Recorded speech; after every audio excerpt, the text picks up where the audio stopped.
kus suusaradade mõttes me oleme, nii nagu Brit ütles, me oleme saavutanud selle peaaegu maksimumnivoo, et ma olen hästi palju ise mööda maailma ringi käinud, tean, millised need rajad mujal on.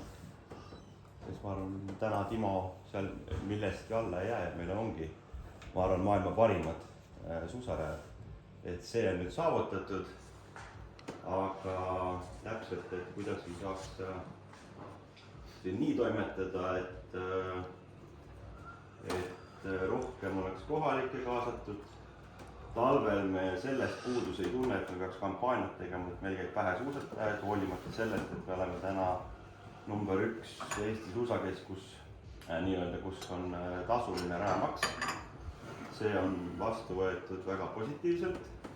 Rahvas sellepärast vähem ei käi. Kõik ütlevad, et väga tore ja julge ettevõtmine. Eks mõni viriseja võib-olla ikka on ja täna me nagu seda lauskontrolli ei tee, et on esimene sisseelamise aasta, aga ma arvan, et maksavad ikkagi 90